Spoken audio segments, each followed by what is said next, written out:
আল্লাহর প্রিয় হাবিব রাসূল আকরাম সাল্লাল্লাহু আলাইহি ওয়াসাল্লাম বলেন, قال النبي صلى الله عليه وسلم خيركم من تعلم القرآن وعلمه। আল্লাহর প্রিয় হাবিব রাসূল আকরাম সাল্লাল্লাহু আলাইহি ওয়াসাল্লাম বলেন, এই দুনিয়ার জমিনে ওই সমস্ত বান্দারাই সর্বশ্রেষ্ঠ উম্মত, ওই সমস্ত মানুষরাই দুনিয়ার জমিনে সবচেয়ে বেশি দামি হয়ে যায়, ওই শ্রেণীর মানুষরাই সবচেয়ে বেশি উত্তম হয়ে যায়। আল্লাহর প্রিয় হাবিব রাসূল বলেন, খায়রুকুম মান তাআল্লামাল কুরআন ওয়া আল্লামা। এই দুনিয়ার জমিনে যারা নিজেরা কোরআন পড়ে, কোরআন শিখে, কোরআন মোতাবেক জীবন পরিচালনা করে, আল্লাহ রাসূল বলেন, খায়রুকুম মান তাআল্লামাল কুরআন ওয়া আল্লামা। এই দুনিয়ার জমিনে তারাই হলো শ্রেষ্ঠ উম্মত, তারাই হলো শ্রেষ্ঠ জাতি, যারা নিজেরা কোরআন শিক্ষা গ্রহণ করবে, অপরদেরকে কোরআনের মেসেজটুকু পৌঁছে দিবে। আল্লাহ রাসূল সাল্লাল্লাহু আলাইহি ওয়াসাল্লাম বলেন, এই তারতিরুল কোরআন হাশিমিয়া মাদ্রাসায় এসে যে সমস্ত তালিবুল ইলম কোরআনের শিক্ষাটাকে অর্জন করবে, এই মাদ্রাসার উস্তাদ মহোদয়, শিক্ষক মহোদয়, আসাতিজা ইকরাম যারা প্রতিনিয়ত সকাল সন্ধ্যা অনেক কষ্ট ক্লেশের মাধ্যমে ছাত্র ভাইদেরকে কোরআন শিক্ষাটুকু দিচ্ছে, আল্লাহর প্রিয় হাবিব রাসূল বলেন, এই হাশিমিয়া মাদ্রাসায় উস্তাদগণ হলেন দুনিয়ার জমিনে শ্রেষ্ঠ উম্মত। এই হাশিমিয়া মাদ্রাসার তালিবুল ইলম ছাত্র ভাইয়েরা হলো দুনিয়ার জমিনে শ্রেষ্ঠ জাতি। আল্লাহ রাসূল বলেন, খায়রুকুম মান তাআল্লামাল কুরআন ওয়া আল্লামা। এই দুনিয়ার জমিনে যারা ইলমে দ্বীন অর্জন করবে এবং ইলমে দ্বীনের মেসেজটুকু অপরের কাছে পৌঁছে দেবে, তারাই হলো সবচেয়ে বেশি শ্রেষ্ঠ জাতি, সম্মানিত জাতি, সম্মানিত ব্যক্তি। আল্লাহর প্রিয় হাবিবের বাক্য অনুযায়ী এই মাদ্রাসার যে সমস্ত উস্তাদ মহোদয় আমার আপনার সন্তানদেরকে সকাল সন্ধ্যা কোরআন সহি শুদ্ধভাবে শিক্ষা দিচ্ছে, এই মাদ্রাসার তালিবুল ইলম আমার আপনার সন্তানরা যারা প্রতিনিয়ত কোরআনটুকু শিক্ষা গ্রহণ করতেছে, আল্লাহ রাসূল সাল্লাল্লাহু আলাইহি ওয়াসাল্লাম বলেন, এই মাদ্রাসার তালিবুল ইলম, এই মাদ্রাসার ছাত্র ভাইয়েরা দুনিয়ার জমিনে শ্রেষ্ঠ উম্মত, শ্রেষ্ঠ জাতি। পড়েন সুবহানাল্লাহ। মুহতারাম হাজরিন, শুধু আল্লাহ রাসূল সাল্লাল্লাহু আলাইহি ওয়াসাল্লাম স্বয়ং উনি যে এই মাদ্রাসার ছাত্র এবং আসাতিজা কেরামদেরকে সম্মানিত করেছেন বিষয়টা এমন নয়, স্বয়ং আল্লাহ তাআলাও এই দুনিয়ার জমিনে এই মাদ্রাসার তালিবুল ইলম এবং ছাত্রদের বিষয়ে মেসেজ দিয়েছে। আল্লাহ সুবহানাহু ওয়া তাআলা পবিত্র কালামুল্লাহ শরীফে বলেন, ইন্নামা ইয়াখশাল্লাহা মিন ইবাদিহিল উলামা। আল্লাহ রাব্বুল আলামিন পবিত্র কালামুল্লাহ শরীফে বলেন, ইন্নামা ইয়াখশাল্লাহা মিন ইবাদিহিল উলামা। এই দুনিয়ার জমিনে জাতি, ধর্ম, বর্ণ নির্বিশেষে আমার যে সমস্ত বান্দারা দুনিয়ার জমিনে বসবাস করতেছে, অনেক শ্রেণীর মানুষ দুনিয়াতে আমি আল্লাহ তাআলা পাঠিয়েছি, অনেক শ্রেণীর মানুষ এই দুনিয়ার জমিনে বসবাস করতেছে। আল্লাহ রাব্বুল আলামিন কোরআনের ভাষায় জানিয়ে দিয়েছেন, এই দুনিয়ার জমিনে যে সমস্ত উম্মতেরা, যে সমস্ত বান্দারা একমাত্র আমি আল্লাহ তাআলার সবচেয়ে বেশি বই প্রদর্শন করে, তাদের অন্তরে সবচেয়ে বেশি বই লালন করে, যারা কোরআন পড়ে, কোরআন বুঝে, কোরআন মোতাবেক জীবন পরিচালনা করে, আল্লাহ রাব্বুল আলামিন বলেন, ইন্নামা ইয়াখশাল্লাহা মিন ইবাদিহিল উলামা। আল্লাহ রাব্বুল আলামিন বলেন, এই দুনিয়ার জমিনে আমি আল্লাহ তাআলাকে সবচেয়ে বেশি বই পাই যারা উলামায়ে কেরাম। উলামায়ে কেরামদেরকে সম্মানিত করতে গিয়ে আল্লাহ তাআলা বলেন, তালিবুল ইলমদেরকে সম্মানিত করতে গিয়ে স্বয়ং আল্লাহ তাআলা বলেন, এই দুনিয়ার জমিনে আমি আল্লাহ তাআলাকে সবচেয়ে বেশি ভয় করে, আমি আল্লাহ তাআলার ভয় তাদের অন্তরেই সবচেয়ে বেশি লালন হয়, যারা মাদ্রাসায় পড়াশোনা করে, যারা কোরআন পড়ে, যারা কোরআন হাদিস পড়ার মাধ্যমে জানিশিনা আলেম হিসেবে পরিগণিত হয়, যারা যোগ্য আলেম হয়, যোগ্য উস্তাদ হয়, যোগ্য ছাত্র হয়, আমি আল্লাহ তাআলাকে ওই সমস্ত তালিবুল ইলম, ওই সমস্ত ছাত্র ভাইরা, ওই সমস্ত আসাতিজা কেরাম, ওই সমস্ত উলামায়ে কেরাম আমি আল্লাহকে সবচেয়ে বেশি ভয় করে। পড়েন সুবহানাল্লাহ। মুহতারাম হাজরিন, এই ক্ষণস্থায়ী পৃথিবীতে আমরা সকলেই কোনো না কোনো সময় আল্লাহ তাআলাকে ভয় করি, আমাদের অন্তরে আল্লাহ তাআলার ভয়ভীতি প্রদর্শন লালন করি, কিন্তু আল্লাহ তাআলা নিজেই বলে দিয়েছেন, যারা উলামায়ে কেরাম, যারা কোরআন হাদিস পড়ে আলেম হয়েছে, যারা ফিকহের ব্যুৎপত্তি অর্জন করে আলেম হয়েছে, এই ক্ষণস্থায়ী পৃথিবীতে তারাই সবচেয়ে বেশি আল্লাহ তাআলাকে ভয় করে পড়েন। সুবহানাল্লাহ। সম্মানিত মুহতারাম হাজরিন, এই তালিবুল ইলমের কি মর্যাদা, কি সম্মান!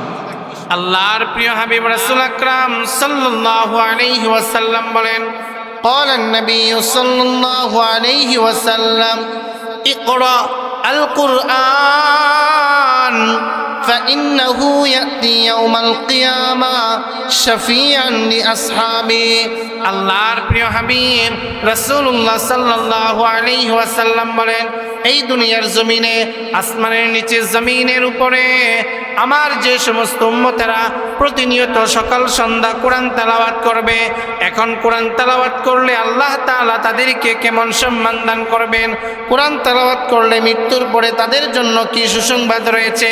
আল্লাহ রাব্বুল আলামিন তার প্রিয় হাবিব, আমার আপনার প্রিয় হাবিব রাসূল বলেন, এই দুনিয়ার জমিনে যারা সকাল সন্ধ্যা কোরআন তেলাওয়াত করে, যারা কোরআন পড়বে, যারা এই হাশিমিয়া মাদ্রাসায় এসে কোরআনটাকে সহি করবে, যারা এই মাদ্রাসার আসাতেজে কেরাম আছে, প্রতিনিয়ত সকাল সন্ধ্যা কোরআন শিক্ষা দিচ্ছে, আল্লাহ রাসূল বলেন, ইকরা ওয়া ইন্নাহু ইয়াতি ইয়াউমাল কিয়ামা শাফিআন লি আসহাবি। এই দুনিয়ার জমিনে যারা কোরআন পড়বে, এই মাদ্রাসায় আসবে, আসার পরে কোরআনটাকে সহি করবে, আমার আপনার সন্তানকে যখন এই মাদ্রাসায় পাঠিয়ে তাদের পড়া যখন আমি আপনি সহি শুদ্ধ করাইতে পারব, তারা যখন কোরআনের হাফেজ হবে, তারা যখন যোগ্য আলেম হবে, তারা যখন প্রতিনিয়ত সকাল সন্ধ্যা কোরআন তেলাওয়াত করবে, আল্লাহ রাসূল বলেন, আমার যে সমস্ত উম্মতেরা প্রতিনিয়ত সকাল সন্ধ্যা কোরআন তেলাওয়াত করবে, কিয়ামতের দিবসে আমি রাসূল তাদের জন্য সুপারিশ করব। শুধু তাই নয়, বরং কোরআন তার জন্য সুপারিশ করবে। পড়েন সুবহানাল্লাহ। মুহতারাম হাজরিন, অন্য কোনো শাস্ত্র, অন্য কোনো গ্রন্থের বিষয়ে আল্লাহ রাসূল কোনো হাদিসে বলে নাই, একমাত্র আমাকে আপনাকে শিক্ষা দিয়েছেন, যারা কোরআন পড়বে, কোরআন মোতাবেক জীবনটাকে গড়বে, তাদের বিষয়ে আল্লাহ রাসূল বলেন, প্রতিনিয়ত যারা সকাল সন্ধ্যা কোরআন পড়বে, তাদের জন্য আমি রাসূলের যেমন সুপারিশ অবধারিত হয়ে যাবে, ঠিক তেমনিভাবে যে কোরআন তারা তেলাওয়াত করবে এই মাদ্রাসায় এসে, এই কোরআন কাল কিয়ামত দিবসে প্রত্যেকটা ছাত্র ভাইদের জন্য, উলামায়ে কেরামদের জন্য, শিক্ষক মহোদয়দের জন্য, আমার আপনার জন্য এই কোরআন কাল কিয়ামত দিবসে সুপারিশ করবেন। পড়েন সুবহানাল্লাহ। অন্য একটি হাদিস আল্লাহর প্রিয় হাবিব রাসূল আকরাম সাল্লাল্লাহু আলাইহি ওয়াসাল্লাম বলেন, قال النبي صلى الله عليه وسلم القرآن والصيام يشفعان। আল্লাহর প্রিয় হাবিব রাসূলুল্লাহ সাল্লাল্লাহু আলাইহি ওয়াসাল্লাম বলেন, এই কোরআন পড়লে দুনিয়াতে কি ফায়দা রয়েছে তোমরা শুনে রাখো, এই কোরআন তেলাওয়াত করলে মৃত্যুর পরে তোমাদের জন্য কি সুসংবাদ রয়েছে তোমরা শোনো। ও আমার যুবক ভাইয়েরা, বৃদ্ধ মুরব্বী বাবারা, পর্দার আড়ালের সম্মানিতা মা ও বোনেরা, অন্তরের কান দিয়ে শুনেন, হেদায়েতের উদ্দেশ্যে আপনাদের কাছে আজকের মেসেজটুকু বলে দিয়ে যাচ্ছি। এই দুনিয়ার জমিনে যারা প্রতিনিয়ত কোরআন তেলাওয়াত করবে, আল্লাহ রাসূল সাল্লাল্লাহু আলাইহি ওয়াসাল্লাম বলেন, আল কুরআনু ওয়াস সিয়ামু ইয়াশফাআন। এই দুনিয়ার জমিনে যারা তাদের প্রাপ্তবয়স্ক হওয়ার পরে তাদের উপর যখন রোজা ফরজ হয়ে যাবে, তারা যখন প্রতিনিয়ত ফরজ রোজাগুলো আদায় করবে, ফরজ রোজা আদায়ের সাথে সাথে আমার আপনার সন্তানেরা, আমি আপনি যখন কোরআন তেলাওয়াত করব, এই কোরআন কাল কিয়ামত দিবসে মৃত্যুর পরে কিয়ামত যখন সংঘটিত হয়ে যাবে, যখন কেউ কাউকে চিনবে না, কিয়ামতের দিবসে যখন কেউ কারো আমল নামার দায়ভার নেবে না, তখন এই কোরআন তেলাওয়াত করার কারণে এই কোরআন আমার আপনার জন্য সুপারিশকারী হবে। পড়েন সুবহানাল্লাহ। মুহতারাম হাজরিন, এই তেলাওয়াতের কত ইজ্জত, কত সম্মান, দুনিয়াতেও সম্মান আল্লাহ তাআলা দিয়েছেন, এই পরে আখিরাতের জীবনও আল্লাহ তাআলা আমাকে আপনাকে সম্মান দিয়েছেন। পড়েন সুবহানাল্লাহ। অন্য একটি হাদিস আল্লাহর প্রিয় হাবিব রাসূলুল্লাহ সাল্লাল্লাহু আলাইহি ওয়াসাল্লাম বলেন, قال النبي صلى الله عليه وسلم القرآن حجة لك وعليك আল্লাহর প্রিয় হাবিব রাসূলুল্লাহ সাল্লাল্লাহু আলাইহি ওয়াসাল্লাম বলেন, এই কোরআন তোমার জন্য কাল কিয়ামত দিবসে যখন কেউ কাউকে চিনবে না, যখন একটা নেক আমল কেউ কাউকে কখনো দাঁড় দিবে না, একটা নেক কেউ কাউকে কখনো ঋণ স্বরূপ দিবে না, কেউ চাইলেও কারো কাছ থেকে একটা নেক নিতে পারবে না। কিয়ামত দিবস যখন সংঘটিত হয়ে যাবে, সকলেই যখন নিজেদের জন্য নাফসি নাফসি বলে তারা আত্মচিৎকার করবে, আল্লাহর প্রিয় হাবিব রাসূলুল্লাহ সাল্লাল্লাহু আলাইহি ওয়াসাল্লাম বলেন, আল কুরআনু হুজ্জাতুন লাকা ওয়া আলাইকা। আমি আপনি যদি দুনিয়ার জমিনে প্রতিনিয়ত কোরআন তেলাওয়াত করতে পারি, কোরআন মোতাবেক জীবনটাকে গড়তে পারি, কোরআনের বিধান যদি আমি আপনি পালন করতে পারি, কোরআনের হুকুম আহকাম যদি আমি আপনি বাস্তবায়ন করতে পারি, আল্লাহ রাসূল বলেন, আল কুরআনু হুজ্জাতুন লাকা ওয়া আলাইকা। এই কোরআন কাল কিয়ামতের দিন আমার আপনার জন্য দলিল হবে, প্রমাণ হবে, জান্নাতে যাওয়ার জন্য মাধ্যম হবে। আল্লাহর প্রিয় হাবিব রাসূল বলেছেন, যারা দুনিয়াতে কোরআন শিক্ষা করবে, যাদের সন্তানকে দুনিয়াতে কোরআন শিক্ষায় শিক্ষিত করবে, যারা নিজেরা কোরআন শিক্ষাটুকু গ্রহণ করবে, আমার আপনার সন্তানকে যখন আমি আপনি কোরআনের গুণে গুণান্বিত করব, প্রতিনিয়ত কোরআনটাকে শিক্ষা দিব, আল্লাহর প্রিয় হাবিব রাসূল বলেন, আল কুরআনু হুজ্জাতুন লাকা ওয়া আলাইকা। এই দুনিয়ার জমিনে যদি আমি আপনি কোরআনের শিক্ষায় শিক্ষিত করতে পারি, প্রতিনিয়ত কোরআন তেলাওয়াত করতে পারি, কোরআনের সাথে যখন আমার আপনার সম্পর্ক হয়ে যাবে, এই কোরআন কাল কিয়ামতের দিন আমার আপনার জন্য দলিল হবে, প্রমাণ হবে। রাসূল বলেন, স্বয়ং কোরআন যখন ঐশী গ্রন্থ আমার কোন উম্মতের জন্য দলিল হয়ে যায়, ঐশী গ্রন্থ আমার কোন উম্মতের জন্য প্রমাণ হয়ে যাবে, তাদের ঠিকানা আল্লাহর সুবিশাল জান্নাত হয়ে যাবে। পড়েন সুবহানাল্লাহ। মুহতারাম হাজরিন, এই কোরআনটাকে আমাকে আপনাকে পড়তে হবে, কোরআন মোতাবেক আমাকে আপনাকে জীবন পরিচালনা করতে হবে। যদি কোরআন মোতাবেক জীবন পরিচালনা করতে পারি, যদি কোরআনটাকে আমি আপনি আয়ত্ত করতে পারি, কোরআনের গুণে নিজে যদি গুণান্বিত হতে পারি, আমার আপনার সন্তানদেরকে যদি কোরআন শিক্ষায় শিক্ষিত করতে পারি, তাহলেই আমি আপনি দুনিয়ার শান্তি, আখিরাতের মুক্তি আমার আপনার নসিব হবে। পড়েন সুবহানাল্লাহ। মুহতারাম হাজরিন, অথচ আজকে ভারাক্রান্ত হৃদয়ে বলতে হয়, একটা শ্রেণীর লোক এমন হয়ে গিয়েছে, স্বয়ং রাসূল বলেছেন, যারা কোরআন তেলাওয়াত করবে, যারা রোজা রাখবে, কাল কিয়ামতের দিন কোরআন এবং রোজা তার জন্য সুপারিশ করবে। আজকে ভারাক্রান্ত হৃদয়ে বলতে হয়, আমাদের সমাজে আমাদের কালচার আজকে এমন হয়ে গেছে, আজকে আমরা কোরআনের সাথে, আজকে আমরা রোজার সাথে পূজাকে সম্মিলিত করতেছি। কথা বলেন ঠিক কিনা? সম্মানিত মুহতারাম হাজরিন, আজকে আমরা লক্ষ্য করলে দেখতে পাই, বিভিন্ন অনলাইন কিংবা অফলাইন আজকে আমরা বিভিন্ন রাজনীতিবিদদের বক্তব্য এমন হয়ে যাচ্ছে, রোজা আর পূজা নাকি এক হয়ে গেছে। বলেন নাউজুবিল্লাহ। রোজা আর পূজা নাকি দেওয়ালের এপিট উপিট। বলেন নাউজুবিল্লাহ। যারা এই সমস্ত কুফরি এবং নেফাকি মন্তব্য করে থাকে, তারা কখনো প্রকৃত ইমানদার, প্রকৃত মুসলমান হতে পারে না। কথা বলেন ঠিক কিনা? সম্মানিত মুহতারাম হাজরিন, আজকে ভারাক্রান্ত হৃদয়ে বলতে হয়, যারা রোজাকে পূজার সাথে সম্মিলিত করে, যারা ইমান এবং কুফুরকে সম্মিলিত করে দিচ্ছে, যারা নিজেদেরকে অমুসলমানদের কৃষ্ট কালচারের সাথে, অমুসলমানদের দিবস যারা পালন করণার্থে যারা একে অপরের সাথে শুভেচ্ছা বিনিময় করতেছে, তারা আমার দৃষ্টিতে এই স্বাধীন বাংলাদেশে কখনো প্রকৃত ইমানদার, প্রকৃত মুসলমান হতে পারে না। কথা বলেন ঠিক কিনা?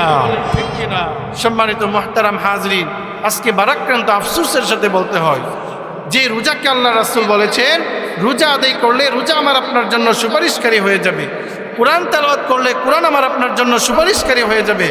আর আজকে এক ভ্রান্ত মতবাদ, যারা কোরআনটাকে বুকে ধারণ করতেছে নামমাত্র, তারা রোজা আর পূজাকে সম্মিলিত করে তারা আজকে চাচ্ছে স্বাধীন বাংলাদেশের মধ্যে নিজেদেরকে পরিস্ফুটিত করার জন্য। আজকের এই মঞ্চ থেকে স্পষ্ট বক্তব্য হলো, যাদের অন্তরে রোজা এবং পূজাকে একত্রিত করতে পেরেছে, যারা রোজা এবং পূজাকে দেওয়ালের এপিট উপিট মনে করে, যারা রোজা এবং পূজাকে কুফর এবং শিরিকের সাথে, ইমানের সাথে তারা কখনো পার্থক্য করতে পারে না, তারা কখনো প্রকৃত ইমানদার, প্রকৃত মুমিন, প্রকৃত মুসলমান হতে পারে না। কথা বলেন ঠিক কিনা? সম্মানিত মুহতারাম হাজরিন, এই কোরআন তেলাওয়াত করলে আমার আপনার কি ফায়দা রয়েছে? আল্লাহ রাসূল সাল্লাল্লাহু আলাইহি ওয়াসাল্লামের মুখনিসৃত বাণী, অসংখ্য গণিত হাদিস দ্বারা এই কোরআনের ফজিলত আল্লাহ রাসূল সাল্লাল্লাহু আলাইহি ওয়াসাল্লাম বর্ণনা করেছে। আল্লাহর প্রিয় হাবিব রাসূল আকরাম সাল্লাল্লাহু আলাইহি ওয়াসাল্লাম বলেন, قال النبي صلى الله عليه وسلم من طلب العلم كان كفارة لما مضى। আল্লাহর প্রিয় হাবিব রাসূলুল্লাহ সাল্লাল্লাহু আলাইহি ওয়াসাল্লাম বলেন, এই দুনিয়ার জমিনে প্রত্যেকটা উম্মতেরা, প্রত্যেকটা বান্দারা দিনের আলোতে রাতের গভীর অন্ধকারে প্রতিনিয়ত গুনাহের কাজ হচ্ছে, গুনাহের কাজ করতেছে। আজকে আমার আপনার মনের অজান্তে হাতের দ্বারা গুনাহ হয়ে যাচ্ছে, আমার আপনার চোখের দ্বারা গুনাহ হয়ে যায়, আমার আপনার বডি স্ট্রাকচারের মাধ্যমে গুনাহ হয়ে যায়, আমার আপনার প্রত্যেকটা অঙ্গ প্রত্যঙ্গের মাধ্যমে গুনাহ হয়ে যাচ্ছে। আমি আপনি শয়তানের ধোঁকায়, শয়তানের ওয়াসওয়াসায়, কুমন্ত্রণায় পড়ে গুনাহ করতেছি, জবানের হেফাজত করতে পারতেছি না, আমার আপনার জবান দ্বারা প্রতিনিয়ত গুনাহ হয়ে যাচ্ছে। আল্লাহর প্রিয় হাবিব রাসূল আকরাম সাল্লাল্লাহু আলাইহি ওয়াসাল্লাম বলেন, মান তালাবাল ইলমা কানা কাফফারাতান লিমা মাদা। এই দুনিয়ার জমিনে আজকে আমরা প্রতিনিয়ত গুনাহের কাজ করতেছি, কিন্তু আল্লাহ তাআলা তালিবুল ইলমদের সুসংবাদ দিতে গিয়ে, তালিবুল ইলমের মর্যাদা বর্ণনা করতে গিয়ে বলেন, মান তালাবাল ইলমা কানা কাফফারাতান লিমা মাদা। এই দুনিয়ার জমিনে, আসমানের নিচে, জমিনের উপরে যারা কোরআন তেলাওয়াত করবে, যারা ইলমে দ্বীন অর্জন করবে, ফিকহার মাসআলা মাসাইলগুলো অধ্যয়ন করবে, হাদিস শাস্ত্র অধ্যয়ন করবে, যারা ইলমে দ্বীন অর্জন করার জন্য এই হাশিমিয়া মাদ্রাসায় আসবে, হাশিমিয়া মাদ্রাসায় আসাতিজে কেরাম যারা প্রতিনিয়ত ইলমে দ্বীন শিক্ষা দিবে, আল্লাহ রাসূল সাল্লাল্লাহু আলাইহি ওয়াসাল্লাম তাদের বিষয়ে বলে দিয়েছেন, মান তালাবাল ইলমা কানা কাফফারাতান লিমা মাদা।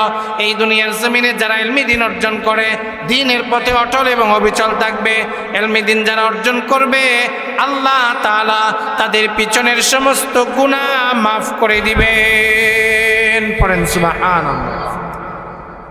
মুহতারাম হাজরিন, এই দুনিয়ার জমিনে যত ধরনের শাস্ত্র রয়েছে, সমস্ত শাস্ত্র যদি আমি আপনি অধ্যয়ন করি, আপনি যদি আজকে বায়োলজি পড়েন, কেমিস্ট্রি পড়েন, ফিলোসফি পড়েন, তর্কশাস্ত্র পড়েন, গণিত শাস্ত্র পড়েন, বাংলা গদ্য কিংবা পদ্য পড়েন, কোনো শাস্ত্রের বিষয়ে আল্লাহ রাসূল কোনো হাদিসে বলে নাই, আল্লাহ তাআলা কোরআনের কোনো আয়াতের দ্বারা সাব্যস্ত করে নাই। শুধুমাত্র এই ক্ষণস্থায়ী পৃথিবীতে আল্লাহর প্রিয় হাবিব রাসূল আমাকে আপনাকে মেসেজ দিয়েছেন, যদি এই ক্ষণস্থায়ী পৃথিবীতে আমরা ইলমে দ্বীন অর্জন করতে পারি, তালিবুল ইলমের ইজ্জত এবং সম্মান বর্ণনা করতে গিয়ে আল্লাহ রাসূল সাল্লাল্লাহু আলাইহি ওয়াসাল্লাম বলেন, যারা ইলমে দ্বীন অর্জন করবে তাদের পিছনের সমস্ত গুনাহ স্বয়ং আল্লাহ তাআলা নিজ গুণে ক্ষমা করে থাকেন। পড়েন সুবহানাল্লাহ। মুহতারাম হাজরিন, এই দ্বীনি ইলম অবশ্যই অবশ্যই আমাকে আপনাকে অর্জন করতে হবে। যদি এই দ্বীনি ইলম আমি আপনি অর্জন করতে পারি, তাহলেই এই ক্ষণস্থায়ী পৃথিবীতে আমি আপনি হক বাতিলের মধ্যে পার্থক্যটা বুঝতে পারবো, হক বাতিলের মধ্যে আমি আপনি জাস্টিফাই করতে পারবো। অন্যথায় ইলমে দ্বীন যদি আমি আপনি অর্জন না করি, দ্বীনের পথে মধ্যে যদি আমি আপনি না চলি, তাহলে কখনো এই ক্ষণস্থায়ী পৃথিবীতে কোনটা হক, কোনটা বাতিল, কোনটা ভালো, কোনটা মন্দ, এটা আমি আপনি কখনো যাচাই বাছাই করতে পারবো না। শুধুমাত্র যখনই আমি আপনি ইলমে দ্বীন অর্জন করব, এই ইলমে দ্বীনের বদৌলতে আমরা সকলেই হক বাতিলের পরিচয় পাবো। পড়েন সুবহানাল্লাহ। মুহতারাম হাজরিন, আল্লাহ সুবহানাহু ওয়া তাআলা স্পষ্ট ভাষায় বলে দিয়েছেন, যখনই হক প্রতিষ্ঠিত হবে সেখানেই দেখবে বাতিলের আগমন হয়ে যাবে, যেখানেই বাতিল দেখা যাবে সেখানেই কিন্তু পরোক্ষভাবে হকের ঝান্ডা উড়ানোর জন্য এক শ্রেণীর তাওহীদি জনতা তারা তাদের নিজেদের অবস্থান তৈরি করে নিবে। কথা বলেন ঠিক কিনা? সম্মানিত মুহতারাম হাজরিন, তাই তো আমি আমার স্পষ্ট ভাষায় বলে দিতে চাই, হক বাতিলের দ্বন্দ্ব ইসলামের সূচনা লগ্নে ছিল, আছে, অদূর ভবিষ্যতেও হক বাতিলের দ্বন্দ্ব থাকবে। কথা বলেন ঠিক কিনা? মুহতারাম হাজরিন, বাতিল যখন কাবিলের রূপ ধারণ করে এসেছিল, হক তখন হাবিলের রূপ ধারণ করে এসেছিল। বাতিল যখন ফেরাউনের রূপ ধারণ করে এসেছিল, হক তখন মূসা কালিমুল্লাহর রূপ ধারণ করে এসেছে। বাতিল যখন নমরুদের রূপ ধারণ করে এসেছিল, হক তখন ইব্রাহিম খলিলুল্লাহর রূপ ধারণ করে এসেছে। বাতিল যখন বনি ইসরাইলের রক্ত পিপাসুদের রূপ ধারণ করে এসেছিল, হক তখন ইমামে আহমদ ইবনে হাম্বলের রূপ ধারণ করে এসেছিল। সর্বশেষ বাতিল যখন আবু জাহাল, আবু লাহাব, উতবা, শাইবা, ওয়ালিদ ইবনে মুগীরা, কুফফারে মক্কা, রোম পারস্যের রূপ ধারণ করে এসেছিল, হকের ঝান্ডা নিয়ে আল্লাহ রাসূলের আগমন ঘটেছিল। কথা বলেন ঠিক কিনা? সম্মানিত মুহতারাম হাজরিন, বাতিল যখন মুসাইলামাতুল কাযযাবের রূপ ধারণ করে এসেছিল, হক তখন আবু বকর সিদ্দিকের রূপ ধারণ করে এসেছে। বাতিল যখন মির্জা গোলাম আহমদ কাদিয়ানির রূপ ধারণ করে এসেছিল, হক তখন শাহ আতাউল্লাহ বুখারীর রূপ ধারণ করে এসেছে। বাতিল যখন ইংরেজদের রূপ ধারণ করে এসেছিল, হক তখন শাহ আব্দুল আজিজ মুহাদ্দিসে দেহলুবের রূপ ধারণ করে এসেছে। বাতিল যখন নাস্তিক, মুরতাদ, শাহবাগী ব্লগারদের রূপ ধারণ করে এসেছিল, হক তখন আল্লামা আহমদ শফির রূপ ধারণ করে এসেছে। সর্বশেষ বাতিল যখন স্বৈরাচারী শাসকের রূপ ধারণ করে এসেছিল, হক তখন আল্লামা মামুনুল হক সাহেবের রূপ ধারণ করে এসেছিল। কথা বলেন ঠিক কিনা? মুহতারাম হাজরিন, স্পষ্ট বক্তব্য হলো, এই স্বাধীন বাংলাদেশে বাতিল যখন যেখানে যে রূপ ধারণ করে আসবে, সেই বাতিলকে রুখে দেওয়ার জন্য, প্রতিহত করার জন্য বাংলার তাওহীদি জনতা সদা সর্বদা প্রস্তুত আছে। কথা বলেন ঠিক কিনা? আরো জোরে বলেন ঠিক কিনা? মুহতারাম হাজরিন, আজকে যখন আমি আমার সন্তানকে মাদ্রাসায় পাঠাবো, সন্তান যখন কোরআন হাদিস মোতাবেক জীবন গড়বে, তখন সে হক বাতিলের মধ্যে পার্থক্য করতে পারবে, হক বাতিলের মধ্যে জাস্টিফাই করতে পারবে। আর যখন আমি আমার সন্তানকে এই মাদ্রাসায় পাঠাবো না, তারা যখন কোরআনের শিক্ষায় শিক্ষিত হবে না, তারা কখনো হক বাতিলের মধ্যে কি দ্বন্দ্ব রয়েছে, কি পার্থক্য রয়েছে, তারা কখনো যাচাই বাছাই করতে পারবে না। যখনই তারা কোরআন পড়বে, আমরা যখনই হাদিস শাস্ত্র অধ্যয়ন করব, যখনই কোরআনের তাফসির পড়ব, কোরআন যখন আমরা অধ্যয়ন করব, তখনই হক বাতিলের পরিচয় আমাদের সম্মুখে পরিস্ফুটিত হয়ে যাবে। আর এই কোরআন তেলাওয়াতের মাধ্যমে, কোরআন পড়ার মাধ্যমে দুনিয়ার জমিনে হককে আমরা বাস্তবায়িত করতে পারব। কথা বলেন ঠিক কিনা?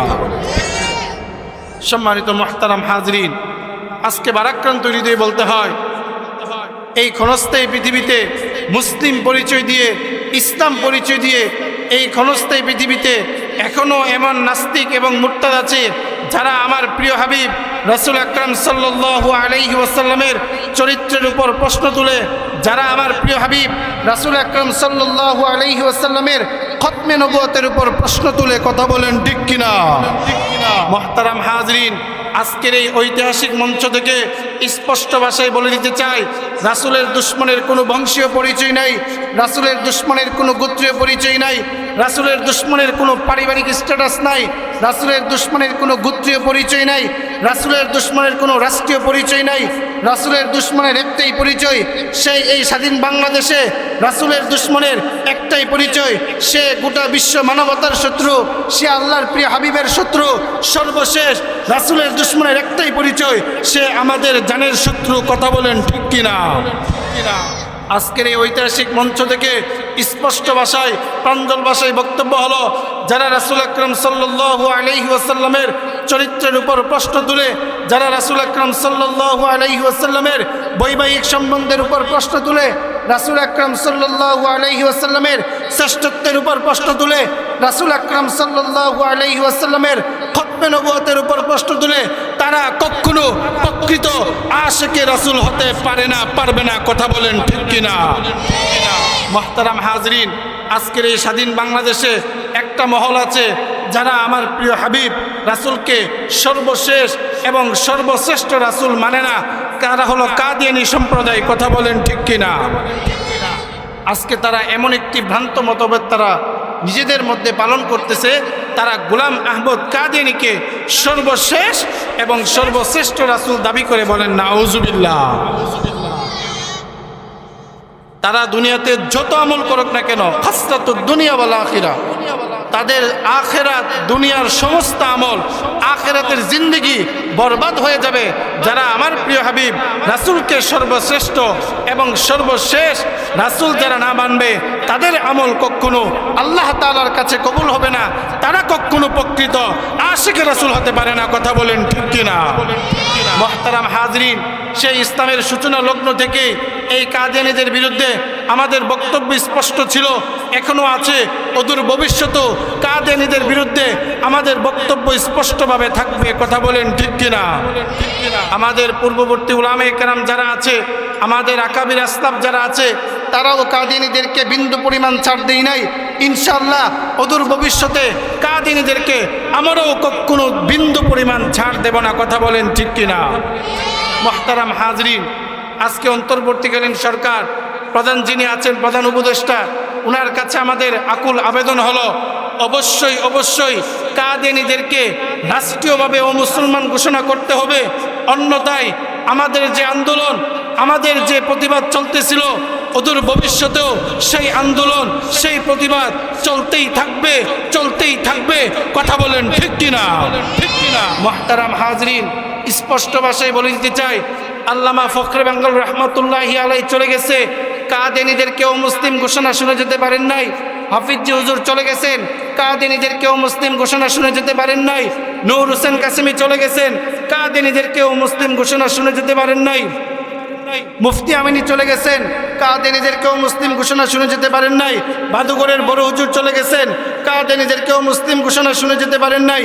আল্লামা মনিরুজ্জামান সিরাজি চলে গেছেন, কাদিয়ানীদেরকেও মুসলিম ঘোষণা শুনে যেতে পারেন নাই। আল্লামা আহমদ শফি চলে গেছেন, কাদিয়ানীদেরকেও মুসলিম ঘোষণা শুনে যেতে পারেন নাই। আল্লামা জুনায়েদ বাবুনগরী চলে গেছেন, কাদিয়ানীদেরকেও মুসলিম ঘোষণা শুনে যেতে পারেন নাই। শাইখুল হাদিস চলে গেছেন, কাদিয়ানীদেরকেও মুসলিম ঘোষণা শুনে যেতে পারেন নাই। আমাদের স্পষ্ট বক্তব্য হলো, হেফাজতে ইসলামের মহাসচিব আল্লামা সাজিদুর রহমান সাহেবের নেতৃত্বে, আল্লামা মামুনুল হক সাহেবের নেতৃত্বে আমরা তীব্র আন্দোলন গড়ে তুলব। অবশ্যই অবশ্যই রাষ্ট্রীয়ভাবে এই ক্ষণস্থায়ী পৃথিবীতে স্বাধীন বাংলাদেশে কাদিয়ানীদেরকে অমুসলিম ঘোষণা করতেই হবে। কথা বলেন ঠিক কিনা? আরো জোরে বলেন ঠিক কিনা?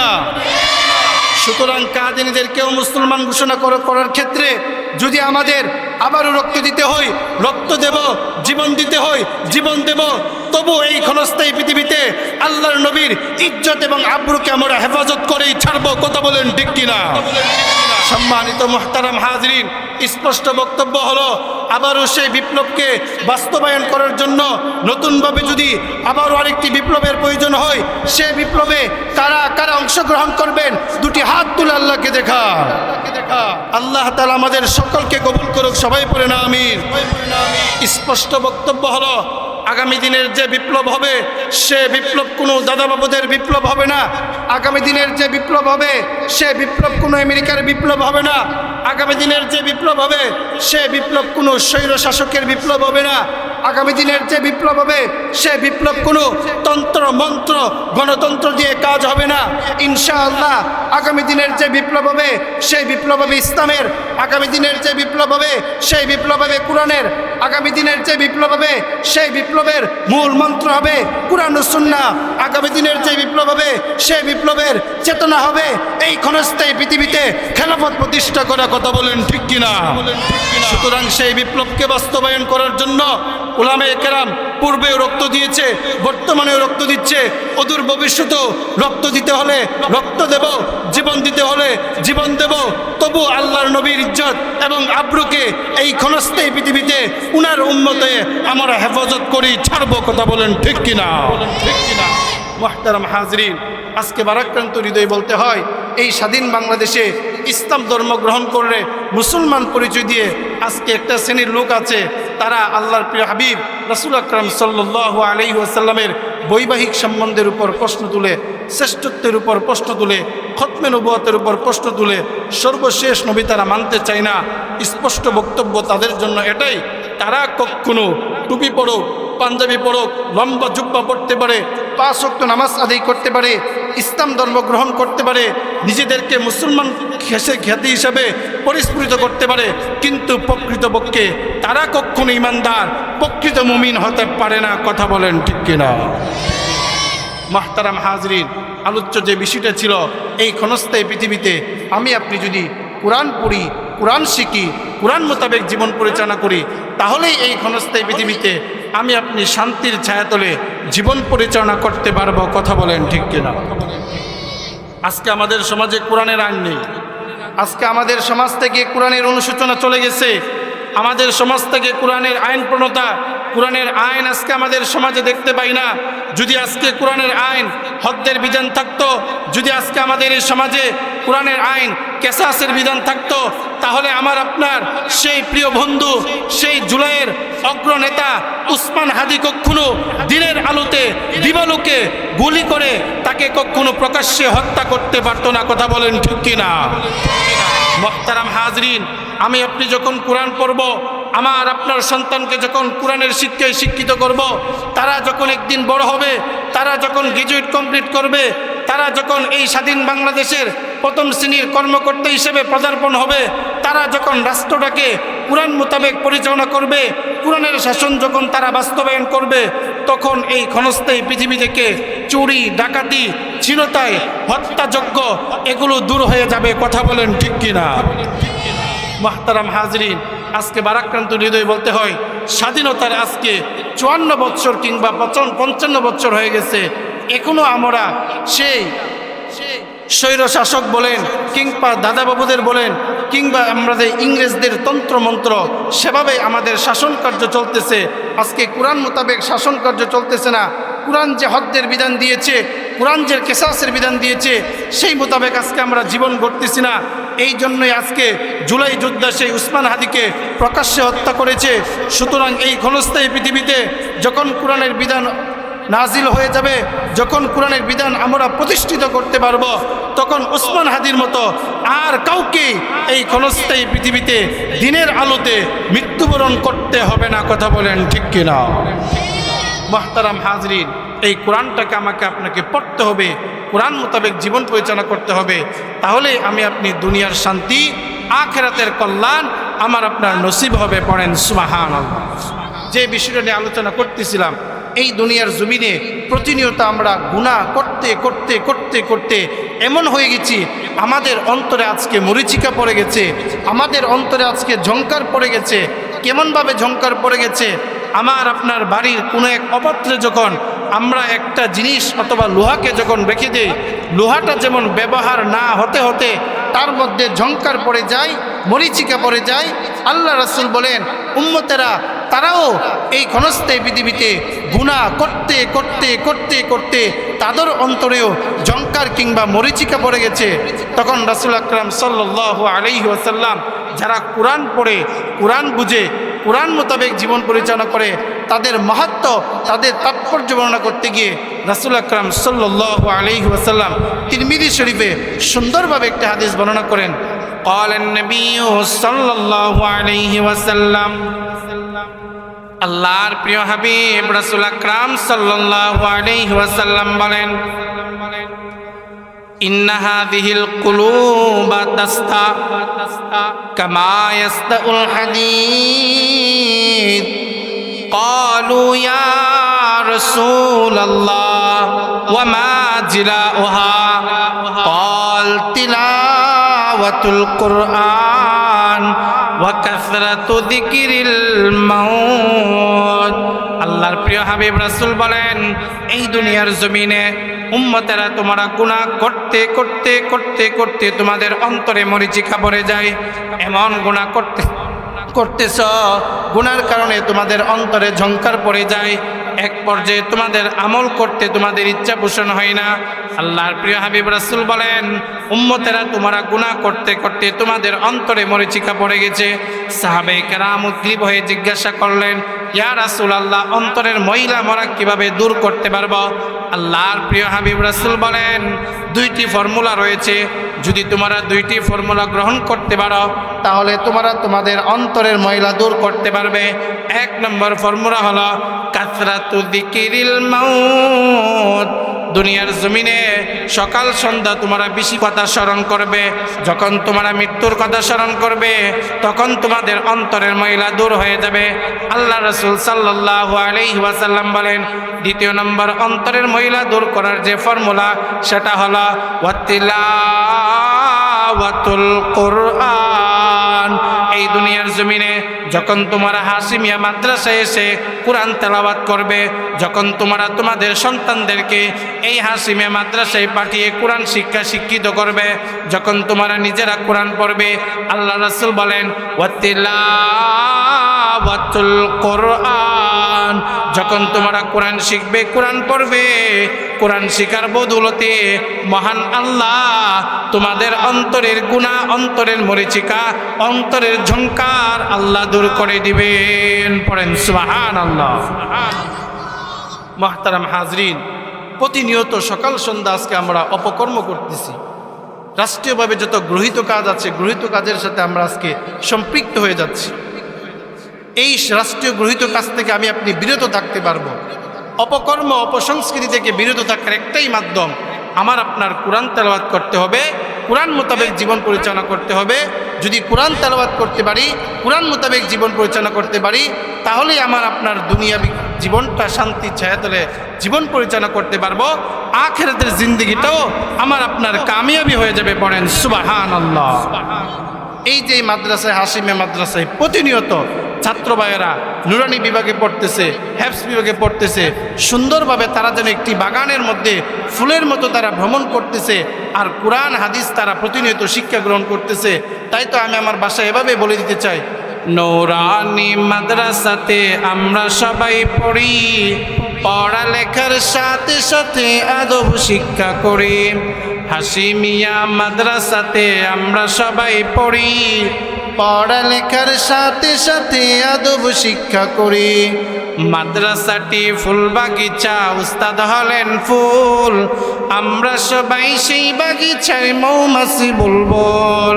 মাদ্রাসাটি ফুল বাগিচা, উস্তাদ হলেন ফুল, আমরা সবাই সেই বাগিচায় মৌমাছি বুলবুল।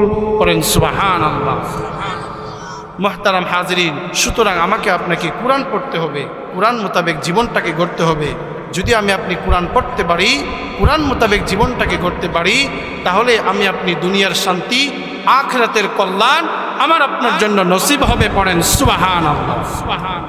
মুহতারাম হাজরিন, আজকে আমরা যারা কোরআন পড়ি, কোরআনের আলেম হয়েছি, কোরআনের হাফেজ হয়েছি, আমরা যখন আজকে কোরআনের শিক্ষাটুকু এই যে একটি প্ল্যাটফর্ম, ওয়াজের মঞ্চের মাধ্যমে আমরা যখন শত শত মানুষের কাছে এই কোরআনের আওয়াজটুকু বাতলিয়ে দিচ্ছি, এক শ্রেণীর মানুষ আমাদের আপনাদেরকে, উলামায়ে কেরামদেরকে, আমার আপনার সন্তান মাদ্রাসার ছাত্রদেরকে কটাক্ষ করে বলে, এই ক্ষণস্থায়ী পৃথিবীতে উলামায়ে কেরামের কি অবদান, উলামায়ে কেরাম তারা এই স্বাধীন বাংলাদেশে তারা কি অবদান রেখেছে, তাদের সামান্য নাকি কোনো অবদান নেই। যারা এই সমস্ত কথাবার্তা বলে, এই স্বাধীন বাংলাদেশে উলামায়ে কেরাম পাঞ্জাবি টুপির কোনো অবদান ছিল না, তারা কখনো প্রকৃত জ্ঞানী মানুষ হতে পারে না। কথা বলেন ঠিক কিনা? মুহতারাম হাজরিন, তাই স্পষ্ট ভাষায় আজকের এই ঐতিহাসিক মঞ্চ থেকে বলে দিতে চাই, আমি পঞ্চল ভাষায় বলে দিতে চাই, 1947 ভারত দ্বিখণ্ডিত হয়েছিল, সেখানে উলামায়ে কেরাম টুপি পাঞ্জাবির অবদান ছিল। 1952 সালে ভাষা আন্দোলনে সেখানে উলামায়ে কেরাম টুপি পাঞ্জাবি ওলাদের অবদান ছিল। 1966 6 দফা আন্দোলন, সেখানে উলামায়ে কেরাম টুপি পাঞ্জাবি ওলাদের অবদান ছিল। 1959 গণ অভ্যুত্থান, সেখানে উলামায়ে কেরাম টুপি পাঞ্জাবি ওলাদের অবদান ছিল। 1970 নির্বাচনের মাধ্যমে যারা এই দেশের মধ্যে গণজোয়ার দিয়েছিল, সেখানে উলামায়ে কেরাম টুপি পাঞ্জাবি ওলাদের অবদান ছিল। সর্বশেষ 1971 সাল মুক্তিযুদ্ধ এবং স্বাধীনতার সাথে জড়িত, সেখানে উলামায়ে কেরাম টুপি পাঞ্জাবিদের অবদান ছিল। 2001 সাল আপনারা সকলে অবগত আছেন, ফতোয়া বিরোধী আন্দোলনে উলামায়ে কেরাম টুপি পাঞ্জাবিওয়ালারা তারা নিজেদের শরীরে রক্ত দিয়ে সেই ফতোয়া বিরোধী আন্দোলনে অংশগ্রহণ করেছে।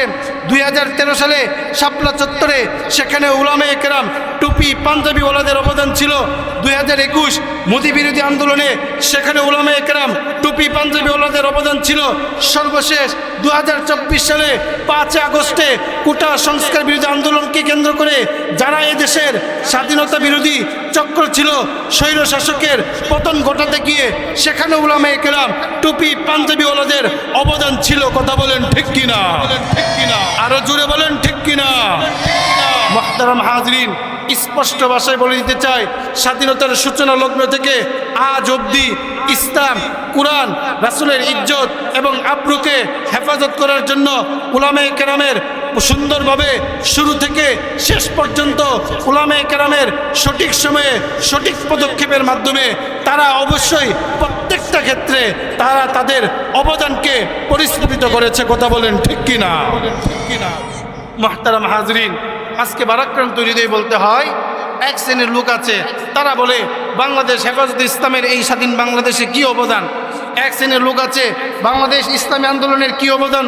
এক শ্রেণীর লোক আছে তারা বলে বাংলাদেশ মুজাহিদ কমিটি বাহিনীর কি অবদান। এক শ্রেণীর লোক আছে যারা বলে বাংলাদেশ খেলাফতে মজলিসের কি অবদান, যারা বলে বাংলাদেশ খেলাফতে আন্দোলনের কি অবদান।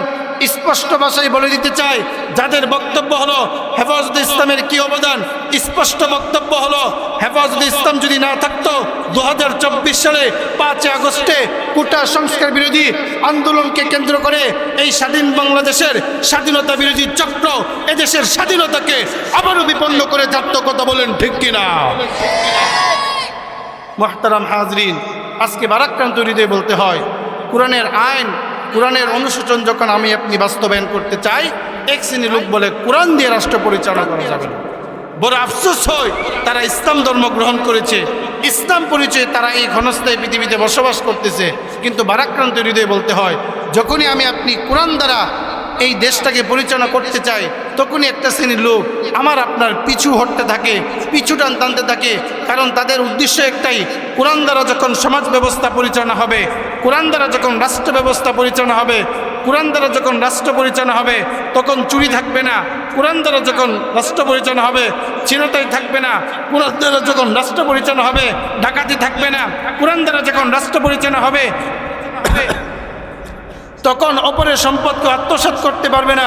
কোরআন দ্বারা যখন রাষ্ট্র পরিচালনা হবে, তখন কেহ অন্যায়ভাবে কারোর সম্পদ আত্মসাৎ করতে পারবে না। কোরআন দ্বারা যখন রাষ্ট্র পরিচালনা হবে, এতিমের মাল আত্মসাৎ করা যাবে না। কোরআন দ্বারা যখন রাষ্ট্র পরিচালনা হবে, কোনো অন্যের সাথে আপোষ করা যাবে না। সুতরাং কোরআন দ্বারা রাষ্ট্র পরিচালনা করতে চায় না, তারাও কখনো জ্ঞানী কিংবা প্রকৃত ইমানদার হতে পারে না। কথা বলেন ঠিক কিনা? সম্মানিত মুহতারাম হাজরিন, সুতরাং এই স্বাধীন বাংলাদেশে আমরা 93% কিংবা 94% মুসলমান আমরা এই স্বাধীন বাংলাদেশে বসবাস করি। এই স্বাধীন বাংলাদেশে আগামী দিন ইনশাল্লাহ কোরআনের আইন বাস্তবায়ন হবে। কথা বলেন ঠিক কিনা? কারা কারা কোরআনের আইন বাস্তবায়ন হতে চান, সকলে হাত তুলে আল্লাহকে দেখান। আল্লাহ তাআলা আমাদের এই স্বাধীন বাংলাদেশে কোরআন মোতাবেক জীবন পরিচালনা করে কোরআনের আইন বাস্তবায়ন করার মাধ্যমে আমাদের এই স্বাধীন দেশে শান্তি ফিরে দিক। সকলে পড়েন আমিন, আরো জোরে পড়েন আমিন।